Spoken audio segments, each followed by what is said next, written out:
Good evening, I'm Jeff Lyons. It is, what is this, Wednesday night, September the 24th, time for the First Alert Weather Show at 9 o'clock. And boy, what a wet set of days we've had out there. We're going to talk about just how much more rain we can expect here coming up. And also I'll look at your questions and comments too. So if you have something to say, you can post it on the 14 News Facebook page there in the comments. And we'll get to what's on your mind a little later on here in the program. Look at that picture behind, kind of a rain-swept night there along the riverfront. Those scattered showers will continue, but we are going to clear out on Thursday afternoon tomorrow, and that will set us up for a spectacular weekend across the area. Right now we have that perfect kind of rain. It's just a steady, soaking, gentle rainfall, which is what you want to try to alleviate the drought situation, because that rain has time to soak in as opposed to a big downpour, which we don't need any more of those. So the rain will continue through the night. Most of you will see around a half an inch. Western Kentucky could see a little bit more than that. And the reason here is that the most favorable environment for rainfall is actually setting up along and just south of the Ohio River. I think the Evansville area will be able to get in on some of it. But really, if you're looking for another inch of rain, you have to be in Western Kentucky, I think, to really see that. Some of the showers that are coming across the Wabash now are a little heavier, so everybody, though, stands to get some rain again, and it will continue through the night and into very early tomorrow morning. By about 6, 7 a.m., most of the rain should be out of here. We will begin the clearing process then, and by the afternoon, some sunshine peeking back through. Temperatures will rise into the mid-70s tomorrow, but then we'll march into the middle 80s over the weekend, and we're going to have very low humidity, so it'll be pleasant out there too. Just perfect combination. You know, when it's like 80, but you don't sweat. That's what we're looking at for the weekend. And no rain chances. We go back to 0 there through next week. Thunder chances, actually, that has been reduced now. It was at a marginal risk earlier today. The Storm Prediction Center pulled it down to just general thunder. So no worries with that. And then tomorrow the storm risk shifts to the east. So we are out of the woods then with the chance for any storms. Not that we were really at risk for much severe weather to begin with. Mid-80s over the weekend sounds like a fair proposition there, and it will be, as I said, the perfect combination. Low humidity, mid-80s, ideal for getting out. A lot of things going on. Of course, we have Friday night football. We have events around the area then Friday, Saturday, and we should have favorable weather for everything. Mid-60s now through the upper plains, so that cooler air is starting to sink in behind the cold front. It's not tremendously colder than what we have now. 62 at Chicago, 69 here. It'll just mainly be a subtle shift in humidity. It'll be a lot drier out there, which will allow for a bigger swing in temperatures, and of course it'll snuff out the rain too. We hit 74 today. That was off of a 69-degree low this morning. Now, as of 5 o'clock, we had already had about 1/4 inch of rain. I have not factored in any of the rain that started there since 6. Here at the station, we'd had about 2/10 as of 5 o'clock, but we are well ahead now for the month and of course for the year. Tomorrow we get into the mid-70s by the afternoon. All the unsettled weather kind of consolidating now just ahead of the cold front, and that will push on out into the East Coast by late tomorrow. Rain up and down the original 13 colonies out there from Maine all the way down to Georgia, and that will happen on Friday for them. We do have 2 tropical systems that are interesting because they are so close together, and each fairly strong right now, but not named at this stage. We're not at that point, but could be in the next couple or 3 days. And the big question mark will be, will they just kind of merge into one storm? Will one kind of suck the energy out of the other, or will we get concurrent tropical systems? My hunch and the model guidance suggests we'll just get one.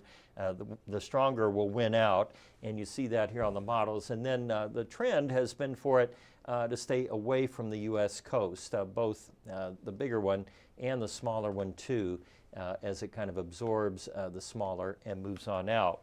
Our cold front continues to slice through overnight. Behind it, high pressure builds in, and basically we are back to the pattern that led to the drought in the first place, blocking high pressure. Now, I don't think it'll be as persistent as the original, but you know, it is going to be dry next week. 63 degrees tonight with clouds and rain. Tomorrow up to 77 with that slow clearing. And then I think we mentioned it many times now, a beautiful weekend on the way. Well above normal temperatures into the 4th of October and drier than normal too. And our pet pick tonight, this is old Sylvester. We've had a few visits from Sylvester over the year. There's Sylvester, now Jonathan Hampton's kitty cat, looking at us right now. Very, I have a cat that kind of looks like that too. It's got the black with the white, you know, kind of the, not a bra, but sort of he looks like a priest, you know, has like a little collar and everything else. Well, I think before I talk anymore here, let's get your real thoughts here and questions. We've had, oh wow, we got rainfall reports in there. So Jeanette Rice says, good evening, Jeanette. William Raleigh has about a half an inch of rain, a little over that, 0.64, that's good. And William also notes that the tropics are getting interesting. Yeah, they are, aren't they? Cheyenne Hammonds is in there. Hey, Cheyenne. And Jeff Miller says a half inch of rain today with a 3-inch grand total. That sounds about like what we've had here. It's been close to that 2 to 3 or 3 to 4 inch range there across the area. For Science Corner, I wanted to talk real quick about weather balloons. This was a topic that our old friend Jeff Miller suggested a long time ago, and I've run it several times, both on the midday show and here, but it bears repeating. Today was a perfect example of why the weather balloons are valuable to us. There was a question mark as to whether we would have hail or wind. And of course, to know if that would even be possible, we have to examine the air above us. Remember, the atmosphere happens, or weather happens actually in 4 dimensions. You have the 3 that you're thinking of, right? Height, width, and depth, but you also have time. And because of that, you have to get at least a snapshot in time of what the atmosphere looks like in cross-section or vertical profile. So the weather balloon goes up, it reports its temperature, the dew point, wind direction, pressure, wind speed, and plots it on a what we call a skew-T chart or a sounding. And by looking at that and looking at certain patterns, we can tell, for example, that, well, the freeze level would be at 5,000 feet, or we're saturated with moisture up above 10,000. We have wind shear, things like this that would be necessary, and maybe not sufficient, but necessary for severe weather. And the other thing that the weather balloon is great at is helping us to know what the upper winds are doing. In fact, that's the only way we have to get upper wind data. And by knowing that, we can then kind of figure out where low pressure would be, where the frontal boundaries are, etc. So there's a lot of data that comes out of weather balloons, and all of that data then goes into the national weather models. So you have surface observations, you have buoys out in the ocean, you have satellites that take pictures, and of course weather balloons. The weather model first takes all that information in what we call the initialization. It crunches the numbers, and then which is the computation stage, and then it forecasts with a time step resolution. So some models, you know, it's every hour out, say 48. Other models, it's every 3 hours out 10 days, like the GFS or the European. And after the models run, the output is compared with what actually happened, and then right or wrong, it is fed back in to try to self-correct the model. We call that verification. There's also another fancy word called parameterization, where they take certain things, like if we had snowfall, for example, snowpack on the ground, would screw around with how the model processes, you know, incoming solar radiation. I mean, it gets complicated.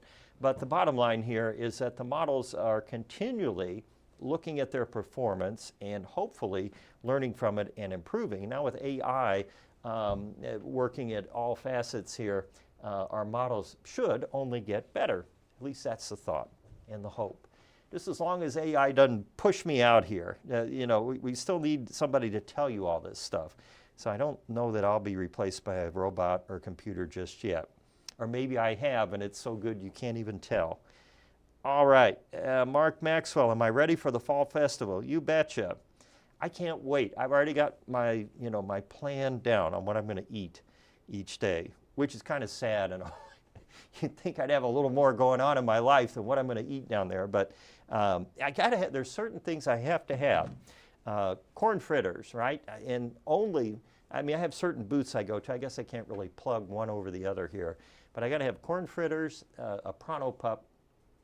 I like a tenderloin, you know, the big one. My wife and I always split one of those. And I like that, they have Cajun food at one of the booths. I like a crawfish etouffee, which is pretty good. Creole is good. And I like beignets. If you've ever had those, they're good. The only problem is the booth that makes the beignets, it takes a long time because they hand make them all. But they are very, very good. So, and then I never go for the, you know, the, what do you call it? The novelty food. Like I won't eat a cricket, I won't eat a bug. I won't go for the gator gumbo or anything like that. I stick to the traditionals. Oh, a sausage burger. Got to have one of those. And that one, I will say, has to come from that chuck wagon. You know, I think it's Corpus Christi. It looks like a Conestoga wagon. I don't do brain sandwiches. I've had it. I'm not big on brains. Clearly, you're spending time figuring that out right now. My grandmother used to make brains. Just never, you know. So I mean, we're honest to Pete West Siders. It just, I don't know. That's a problem for me. Not being a West Sider, eating brains, which I think are mutually inclusive.